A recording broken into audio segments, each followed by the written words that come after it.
From CGTN headquarters in Beijing, this is The Hub with Wang Guan. Hello and welcome to The Hub on CGTN. I'm Wang Guan in Beijing. This year marks the 70th anniversary of the founding of the Xinjiang Uygur Autonomous Region.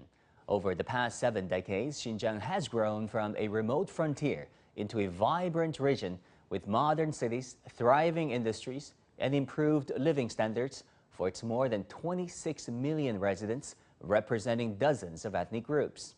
Now, the region has made historic progress in poverty alleviation, education, and healthcare, achievements that have transformed everyday life. It is also emerging as a pioneer in clean energy, generating a significant share of China's wind and solar power, and serving as a crucial bridge for the country's westward opening up and international connectivity. To delve deeper into Xinjiang's development stories over the past 70 years, we're joined from Urumqi, Xinjiang by Xia Lu, Deputy Dean of the School of Marxism Studies at Xinjiang University, and from Beijing by Olivier Grandjean, actor and author of Living in China and President of Le Pont de la Francophone La Chine. Professor Xia, great to have you with us again. Now, this year marks the 70th anniversary of the establishment of the Xinjiang Uygur Autonomous Region. I want to ask you, because you have been posted to Xinjiang not so long ago. Now you're a major scholar there, teaching Marxism and the Chinese path to the audience in Xinjiang, as well as our friends from around the world. Tell us the Xinjiang that you know. Well, thank you very much, Mr. Wang, for having me here, and thank you for your question. Actually, I have been here for over 6 months, mostly located in Urumqi, the capital city of Xinjiang Uygur Autonomous Region, and at a university campus, because I'm a teacher at a college. But I still got some opportunities to visit different places in Xinjiang, such as Tulufan in the east, Altai in the north, Yili in the west, and also Hetian in the south. As per the stories and the moment that best symbolizes the huge change, in my opinion, it must be in Hetian. So Hetian, or also Hotan, as a prefecture place in the southern Xinjiang. In Hetian, we visited 2 places. The first one is Korban Tulum Museum, in memory of Uncle Korban. So Uncle Korban was very famous in China. I think every kid knew him and is aware of him. Uncle Korban was born in 1883. He was a very poor peasant and a tenant before 1949, the founding of People's Republic of China. And he got emancipated and benefited from the land reform led by the CPC and People's Republic of China in or after 1949. So he was very kind of thankful. He was very grateful, to the party and the government. So he wanted to go to Beijing. He wanted to go to Beijing personally, on foot, or even on kind of riding a donkey, to say thank you to Chairman Mao, really personally. But he didn't got any kind of opportunity, and there was no highway, there was no expressway, there was no high-speed railway, and even the kind of airport in Hetian. And he didn't know any kind of the Mandarin, but he still wanted to go. So this story touched me a lot. And his story has been told repeatedly to all the kind of visitors and all generations. And like me in elementary school, I learned about his story. So personally, it was the first time I visited the museum. I felt that no matter where they are, no matter where they live, no matter what kind of places they live, and no matter what ethnic groups they belong to, they have a Chinese nationality, and they thank this party and the government for the good life and for the prosperity of their life. That was the first story and touched me, and also symbolized a huge transformation. Well, nowadays, Hetian, in a county, there is an airport and there is a kind of a direct flight connecting Beijing and Hetian. So we can just take an airplane flight from Beijing directly to Hetian County, and then go to visit the museum of Korban Tulum. The total kind of flight time is less than 4.5 hours. So it was very convenient.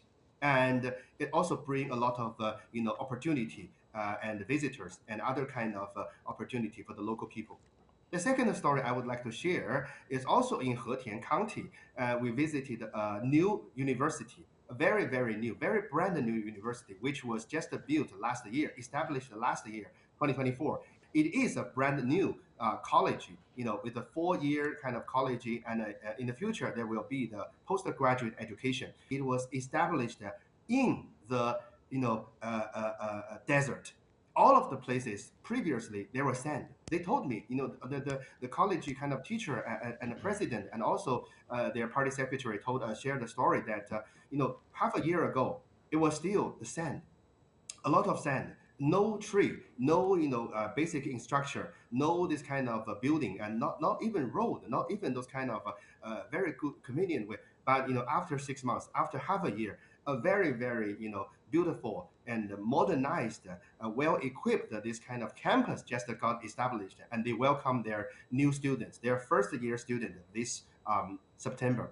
And it was very good kind of story to tell that there is huge transformation, there is huge change happened in Xinjiang and didn't last a lot of time, and which means you can see the change, you can observe the change, and you can feel the change within a very short time. So I think that will be the very good story to very good example to tell the story that Xinjiang is a wonderful place and Xinjiang is a good place full of hope. Yeah, thank you for sharing all these beautiful stories, Professor Xia. Olivier, good to see you, my friend, and welcome back to CGTN English. Now, you've lived in China for 2 decades, traveled extensively. I traveled all over China before going to Xinjiang. And I did the same in this huge province. I spent 6 weeks going everywhere, through all the main cities, into the mountains, across the desert, and through the countryside of Xinjiang. At that time, very negative reports about Xinjiang were circulating in a newsroom around the world. And the trip turned out to be absolutely fabulous. Fabulous. I discovered a vast province with a stunning, diverse landscape where modern infrastructures blends with ancient architecture. That is exceptional. You feel something very powerful there. It's a fascinating region, full of vivid and living history. You feel the history in Xinjiang, high history. And in the present, you have all your sense in action. Eyes, nose, taste, touch, everything, everything. So, yeah, I'm in love with Xinjiang. I can tell it. Tell us, Olivier, about this question. What do you think have the Western world got wrong about Xinjiang? What is about Xinjiang that they should know for modern day people and communities that live there? You know, the disinformation is all over the world, more and more, from all parts. That's life today on Earth. But to talk about this province, I saw this province is undergoing very rapid development, like many others in China. You can really sense the importance of new infrastructures, the arrival of digital tools and new technologies driving economic growth. That's the reality. That's what I saw in Xinjiang. Exchanges with other provinces and neighboring countries are increasing in every field. And in that respect, the high-speed train, by example, is a tremendous advantage. The road network is also being modernized, making it easier to enjoy the province outstanding tourist attraction, which are truly exceptional. there is definitively an incredible future for tourism there. This particularity is not very known. Uh, I think that in the future, Xinjiang will be one place very known for tourism with this wild nature and with all the difference of nature. You have a lot of microclimates. It's some journeys in just one. You Okay. are visiting this incredible, immense city. I was 6 weeks there. I was feeling like if I was traveling in six, seven, 10 different places. You know, what I've seen in Xinjiang is people happy about the development, people wanting respect or the different cultures. And that's the case. I saw many wide farms and solar panels fields too. Since I am a strong advocate of intelligent ecology, I support everything that contributes to protecting the planet and the nature in all its forms. And Xinjiang's different microclimates are very promising if we want to move in that direction. Professor Xia, China took a lot of heat regarding its Xinjiang policy from the Western academia and the Western media. What do you think is a most fitting historical perspective when it comes to Beijing's ethnic policy vis-a-vis or regarding Xinjiang Uygur Autonomous Region? One of the most important achievements made in the last decade, it should be the poverty eradication. Developing countries, they are facing a very, very similar issue. It is the issue resulted in and kind of caused by poverty, particularly extreme poverty. Because poverty, it's just like a cancer. It can create or it can cause a series of problems that you couldn't handle just from the, superficially handle the problem. So I think the most deeply rooted origin of all this kind of social issue and social instability and social chaos and other kind of inequality, I think would be the poverty. So in my opinion, the poverty alleviation, poverty, let's say, reduction in Xinjiang has been done very good. I like to share a story about Hetian. We visited the Hetian's kind of the consolidation of the sand, consolidation of the desert project. The local leader of a township leader, he was full of energy. Actually, he shared a lot of good story with us. The local peasant, no matter what ethnic group, no matter what kind of, let's say, originally where you come from, they work together to grow a lot of vegetable, to grow a lot of, let's say, even roses, to grow a lot of very good plant, to consolidate the sand. And so the sand and other kind of desert became a very good farmland.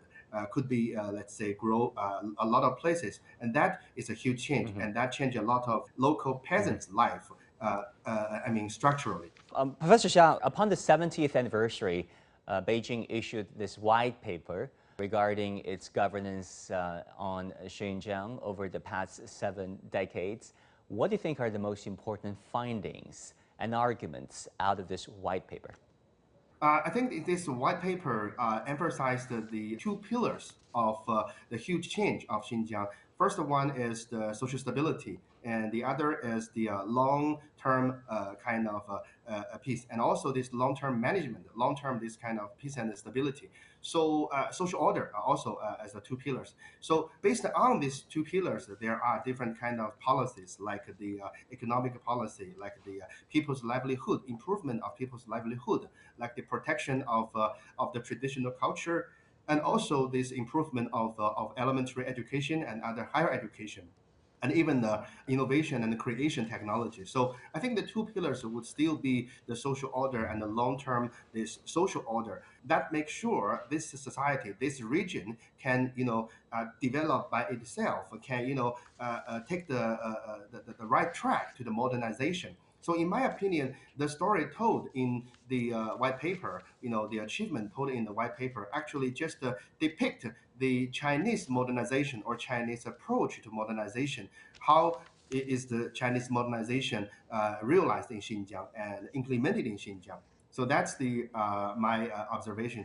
Get back to the previous point. I think all this kind of achievement should be attributed to the great success of the poverty alleviation. Like in Hetian, we also visited this industrial park, the Tianjin Industrial Park, named after the main aiding the region, because Tianjin is responsible for the aiding of the Hetian County. So they established this kind of industrial park. And in that park, we visited the sports gear manufacturer, the ERK, the ERKE, the ERK. So they are making a lot of, let's say, sports gear. So this factory, this manufacturer hired a lot of local younger generation, young people who just graduated from this technological, school or other kind of high school. So they are making huge contribution to the social stability, to the social order, to the prosperity, and even the poverty alleviation. So I think that would also be the success key point to the great success of governing Xinjiang depicted in the white paper. Olivier, Professor Xia, it has been a remarkable 7 decades. Thank you so much for your insights. Now that wraps up this part of our conversation. Coming up, my colleague Wang Naiqian will take you to Xinjiang and show you how its story of growth and connection is making a difference.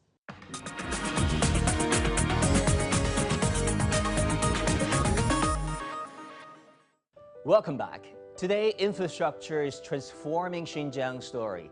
With new highways, high-speed rail, expanded airports, and state-of-the-art logistics hubs, this once remote region is becoming a vital bridge and even a key gateway for the Belt and Road Initiative.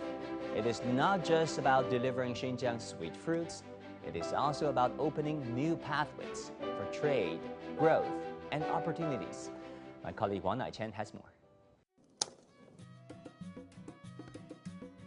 Xinjiang is home to some of China's sweetest fruits, apples, pears, and honey melons. But it's also one of the country's most remote regions. Way out in the far west, it's a long way from the economic hubs in the east. Even a direct flight takes 4 to 7 hours. So the question is, how do these fruits make their way out from Xinjiang to the bigger markets? This is a local e-commerce company in Turpan. Every day, nearly 30 tons of local melons are sold to customers nationwide through their live streaming platforms. When we first got into e-commerce, we didn't dare to sell fresh fruits.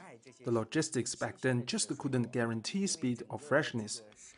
That began to change when Xinjiang invested in road construction. When the Xinjiang Uygur Autonomous Region was established in 1955, Turban had only dirt roads. But by 2024, the total mileage reached 5,717 kilometers, and now almost every town and village is connected by paved roads. In the past, freight trucks mainly traveled on gravel roads. Thanks to network upgrades, all of our roads are now paved with asphalt.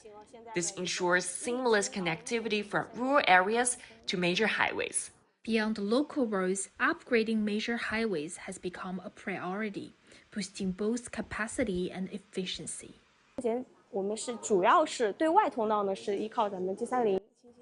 Turban relies heavily on the G30 expressways for transport beyond the city. We are now expanding the Xinjiang Uygur section from 4 to 8 lanes. Once complete, it will greatly speed up agricultural transport.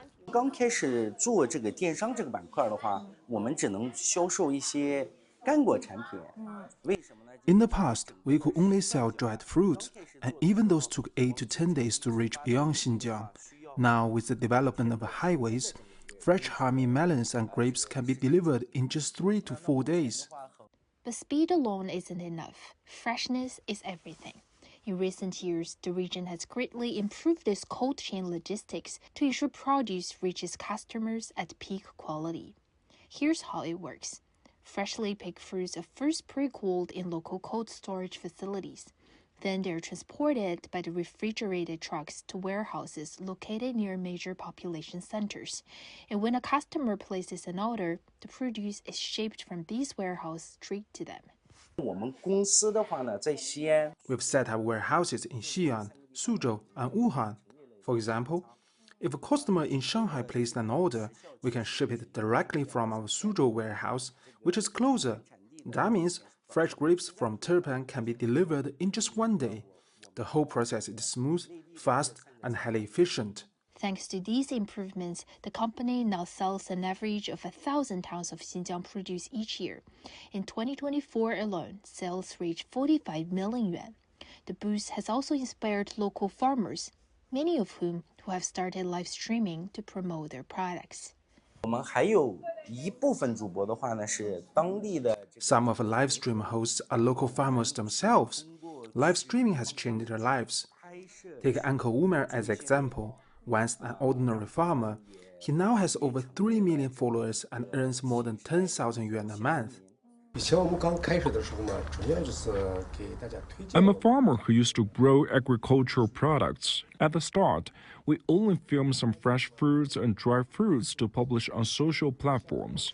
But now we're filming something to introduce our local daily life and traditions in Turpan, such as weddings, for others. From the off-course to cold storage, into the delivery trucks and onto the highway, every step is moving faster than ever. The roads are ready, the system is in full swing, and the fruit is already on its way to you. Xinjiang's story is not just about economic growth, it is also about building bridges between people and cultures. From education and healthcare to culture and sports, the region has invested in creating opportunities in its youth and strengthening community bonds. And now, in Yupuhu County, that spirit is on full display as football becomes a new way to connect Xinjiang with its neighbors.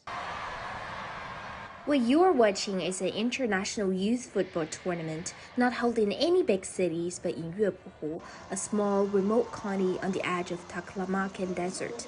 12 teams from 7 countries, including China, Russia, and 5 Central Asian countries, have gathered here for a week-long competition. I really feel the passion for football here. I mean, just look around me, the stadium is packed with people all on their feet, cheering for great play no matter which team scores. I come to watch the matches every day. I love playing football too. Watching them makes me want to join in. For us in Xinjiang, football is in our bones. Seeing a big event like this in our hometown, it makes us proud. Yupuhu may be remote, but it has a deep football tradition. Football was introduced into school physical education here as early as the 1970s. Today, every class has its own football team, and every school has a football field. The county also boasts the largest sports stadium in southern Xinjiang, with about 17,000 seats. It's this strong community foundation that gives us the greatest confidence to host the international tournaments. The government attaches great importance to the construction of sports facilities, having carried out comprehensive upgrades to the stadium, as well as improving all the surrounding supporting infrastructure.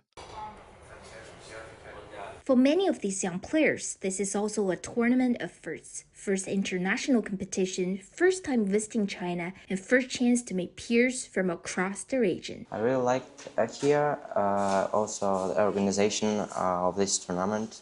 This competition was so good. The fans is really polite, respectful for the players from another countries. It's my first time participating in such a large international tournament. I'm thrilled and hope to perform well on this platform. Yeah, I've tried to make friends with some people from the Chinese teams. They're very nice people. They're very sociable and overall nice people over here. For these young players, this tournament is just the beginning. A first shake hand, a shared dream, and a step toward a more connected future. And for Yupuhu, it's an opportunity to grow, turning its passion for football into something bigger, a hub connecting people, cultures, and futures. Wang Naiqian, CGTN, 越浦湖 County, Xinjiang Uygur Autonomous Region. As China's westernmost land port to Kyrgyzstan has become more than just a gateway, it is a lifeline of trade and exchange connecting China and Kyrgyzstan and the wider region. With round-the-clock customs clearance now in place, the port is busier than ever, sending truckloads of made-in-China goods rolling towards Central and West Asia. Xinjiang lies at the westernmost edge of China, and Kyrgyzstan port sits as its farthest tip. Just over 200 kilometers from Kyrgyzstan's Thousand Osh region, this land port links China with Kyrgyzstan and the broader region, serving as a vital gateway for trade and exchange. The port boasts exceptional connectivity. Goods cleared through customs can reach Kyrgyzstan's ally region in just 1 hour. From there, routes extend north to Kazakhstan and south to Tajikistan. Within 4 hours, goods can reach Adijan in Uzbekistan, the largest regional logistics hubs in Central Asia, with direct rail links to Europe. This unique geographical advantage laid a solid foundation for the port's growth, but the real change came from improvements on the ground. In recent years, the port has stepped up infrastructure development. Through collaborative efforts between China and Kyrgyzstan, transportation links have been significantly improved, with roads on both sides now widened to 16 meters and reinforced with concrete to prevent landslides, making cross-border travel much smoother. Our port has been in operation since 1997. Back then, we only handled a few dozen trucks a day. With the advance of the Belt and Road Initiative and upgrades to our infrastructure and facilities, the changes have been tremendous. Today, at peak times, we process more than 1,000 trucks a day. On June 1st, the Kyrgyzstan port launched a pilot 24/7 cargo clearance operation, becoming the second land port in the region after Horgoz and first in Southern Xinjiang to operate around the clock. Our daily clearance volume has increased 4 to 5 times. Since January, Kyrgyzstan port has processed over 200,000 cargo vehicles and more than 220,000 passengers. Kyrgyzstan port has also streamlined services and simplified clearance procedures. Now, whether it's a Chinese truck or a foreign one, it takes about 3 minutes to complete all the customs formalities. Numbers tells one part of the story, but the real change is best seen in the people. Here at the port, I met a truck driver from Kyrgyzstan who regularly takes this route, transporting Chinese refrigerators back to his country. Thank you so much for inviting me to your car. I have been driving this route for 3 years. It's much faster now. Before, we had to wait 1 day or 2 on the road. Now, once we load up and finish the paperwork, we are ready to go. The whole process is quick and smooth.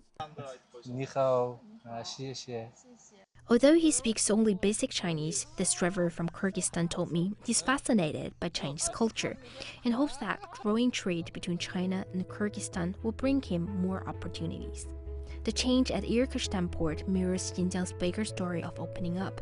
Once a vital stop on the Asian Silk Road, where camel caravans made their way across vast landscapes, Xinjiang is now becoming a regional hub, linking China to Central Asia and beyond, and creating new opportunities for growth and operation.